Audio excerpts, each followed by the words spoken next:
back. We're back with Mean Arms, and we're going to talk about now some of my absolutely favorite products that they have. And the first is a really, really simple product. Doesn't take up a lot of space, but it's totally going to help with training when it comes to your rifles and malfunction, specifically double phase, right? Correct. We call this the training chip. It's basically just a small piece of plastic. We make it orange, so it's highly visible. You take a magazine that's a double stack, double feed magazine all the way to the top. Have at least 2 rounds in it. Put the chip on the lower of the 2 rounds, and then load 2 more after that. The first one you have to hold down, and then load another round on top of that. Now it's ready to go. If you're at the range, when you're firing, you get to this point in the magazine, you strip this round off, and you just had a double feed. If you didn't load your magazine, you didn't know it was coming. The reason we created this is federal law enforcement came to us and said, we're covering up the ejection port of our students, trying to knock empty brass back into the chamber to simulate a double feed. But unless the student is blindfolded, which seems unlikely, he knows it's coming. With this, if he didn't load his own magazine, he has no idea. You can load up to 4 or 5 of these in one magazine. You can mix it with dummy rounds. Lots of different options for training, and a great way to learn how to diagnose problems with your rifle. Or if your training depends on it, you might switch to a sidearm or whatever the trainer prefers. But lots of options, and again, spontaneous failures that you didn't know were coming. So we're going to be incorporating this into the next Drake and Carbine class. So I will have some real-world results to report back on in another month. So, and I don't know how many you have, but these are consumable items, Paul. So they're going to break eventually. You should get 2 to 5 usages, maybe even more out of each one. But this is the only product Mean sells that doesn't apply for our lifetime warranty. Everything else we sell, replace it if it ever breaks. But this is the one thing that doesn't apply to it, because it's a consumable. So that's awesome. We got to get him to say hi since he's our Cali guy in the video. We're at SHOT Show. People are moving around. They got a business to run. It's all good. Okay, so I'd like to talk a little bit about the history of Mean Arms and how you guys came to be and why we should trust your plastic products. So Mean Arms is in Woodstock, Georgia. It's started by a family that's been in the polymer injection molding industry for more than 52 years.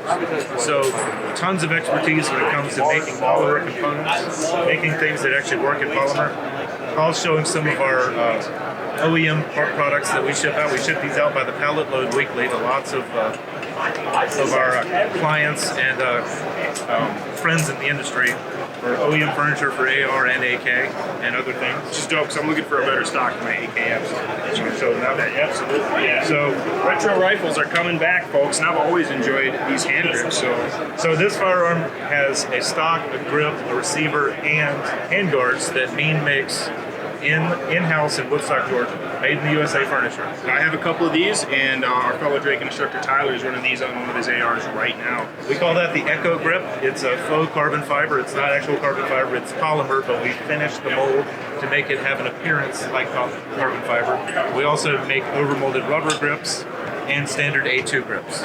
So now, this mold making doesn't just apply to plastic, right? Correct. Based on mold making, and especially in the early days of the company, we have a ton of expertise with metal working as well, which leads us into our next product that we're doing this year in SHOT. This is the coolest. I've gotten to fire this already. It's so smooth. So we're talking about something that is an improvement over an MP5.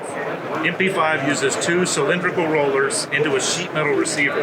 In our case, we said, how do we make this an improvement? How do we make it better? How do we make it less German, less expensive, and compatible with an AR-15 platform? Hey, I'm German American. I have a little bit of German in me, not much though. So, how do we do that? What we did here is, we're going to say first of all that these days it's all ball bearings.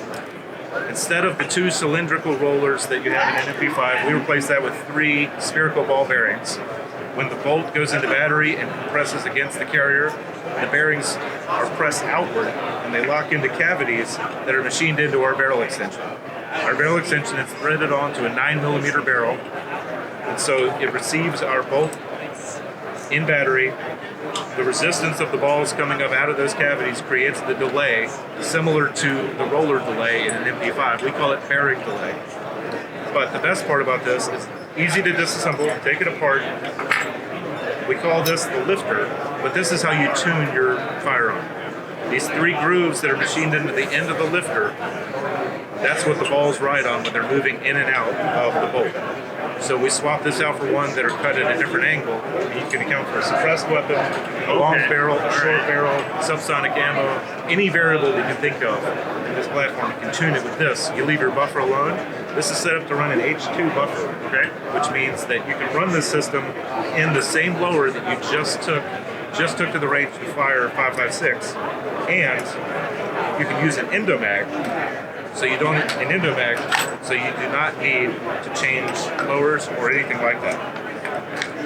All right, so let's move on to the endomag, and then we're going to get to the other. So I think like the two most innovative products are your receiver, and of course, I think this thing takes the cake. But let's move on to the endomags, and we're going to talk about your receiver. So I have a few of these, and I can't wait to build out my gun for 9mm. I'm going to buy a house first, and then I'll do it next. I'm in the process of doing that to a free state. But then I think this is the first rifle I'm going to build out. So talk about this. Okay, so initially our thought was, we know tons of people have extra mil-spec AR low receivers and tons of PMags. So you take those two products, you combine it with the endomag, and it's a shorter way to get to shooting 9mm out of your AR. All you need to do essentially is put a 9mm upper on your standard lower, use endomags, and after that, all you need to do is sort your buffer out, and you have a blowback 9mm gun on a mil-spec lower receiver. Okay, so it just slides right in there. All right. You insert it through the base plate, you pull the mag, pull stuff out, put our stuff in. When you buy it, it comes with this spine where you have notches that you can cut the spine to length. If you leave it full length, it's 10 round capacity like you're in California, but you don't have to do that. You can chop it off at this top notch like this one is here, and put that in your firearm, and you have a 30 round 9mm magazine. Okay, so it's like camera here. Screwed up.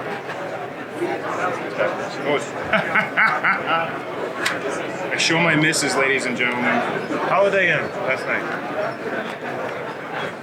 Boom. Okay. I'm like, I don't want to force it.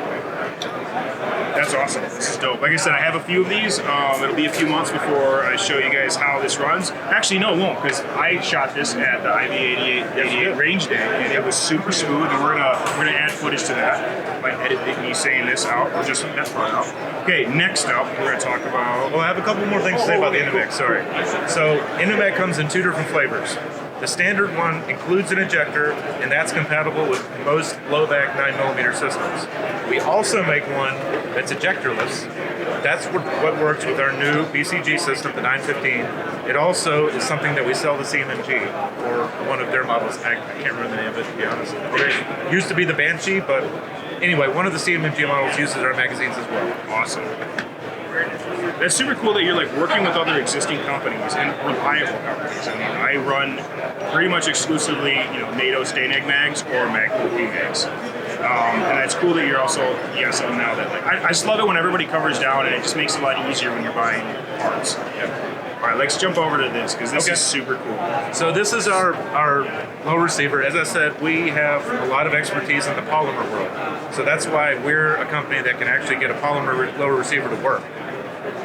This receiver is a hybrid. The black piece here is aluminum, 7075, goes all the way down to here. So your safety selector and your takedown pin, along with the buffer tube, all attached to aluminum for strength. But the rest of the receiver is lightweight polymer. This receiver is completely symmetric. So it's not just ambidextrous, it's symmetric. The mag release for a righty is the same as it is the mag release for a lefty. Same thing for the bolt controls, for locking your bolt or releasing your bolt. It's the same on both sides. This receiver is a display model that's cut away to show our new trigger as well. The trigger is a hybrid. It is a metal skeleton with polymer overmolded in the non-critical areas. So the pad on the front that strikes the firing pin is metal. The sear, the disconnector, again, all the important things that you need are metal, they're steel, but we can make these faster and more efficiently by cutting flat metal parts out and then inserting them into our molds and overmolding the polymer around them for the non-critical areas. And obviously this reduces a ton of weight as well. It's lighter, and again, for us, it is easier to make. That's the big thing for us. The trigger comes with two different trigger pads. The one I'm showing here is a flat trigger pad, but you can peel that off and replace it with a round one. Nice. This rifle behind me this one too. Should have. Okay. That has the round trigger pad on it, so that's optional. Each trigger we sell will come with both pads, so you can switch them out. And again, no tools needed. And even if you lose one, like I just did in the video, you can still fire it without it. It's just not quite as comfortable, but it still works. Well, if you're running a rifle, you should have gloves anyways, just for when that rifle gets hot. And so you guys have done a lot of testing with this as well, and pretty much the only environment that it's not going to work the best in is like extreme Arctic, like extreme freezing temperatures. For the low receiver, we did significant testing on that, and there was only one color that failed at I don't know, negative 60 degrees. I'm not sure what it was. Good luck fighting with 9mm. So don't buy an olive drab receiver if you live in Antarctica. It may be a problem, but otherwise you should be fine. The FDE, the black, the white should be okay, and very cool temperatures. That's awesome. Well, very cool. So meanarms.com, and I don't really know what else to say. I'm super excited about this product. You got anything else? Or? I'll say that the trigger should be available within the next week that they're filming this. So we're SHOT Show 2022. It's going to be available very soon. So you can drop this trigger into a normal AR receiver? Oh, that I didn't know. I thought it was just specific. No, it fits mil-spec receivers, standard pins and hammer pins and trigger pins. So should be available soon, within the next week or two. That's awesome. Give or take. So does that mean if, like, say somebody wants to run this at a match and they already have a trigger pack from, like, I always pronounce Geisley wrong. It's Geisley, right? Sounds right to me. I used to say Giselle. As far as I know, yes. Sorry, Geisley, if that's wrong. Yeah, like a Geisley trigger or a Timmy or whatever. Yeah, Timmy trigger. So they already have that. Would that work in this receiver? Yes. Oh, this is great. The receiver will accept a mil-spec or our trigger, and our trigger will fit into anyone else's mil-spec receiver. That's awesome. All right, well, let us know if you have any comments or questions or anything. Curious to hear what you guys think about all this stuff. And thanks, man. Thanks a lot. It's always a pleasure. Too. All right. All right, cool.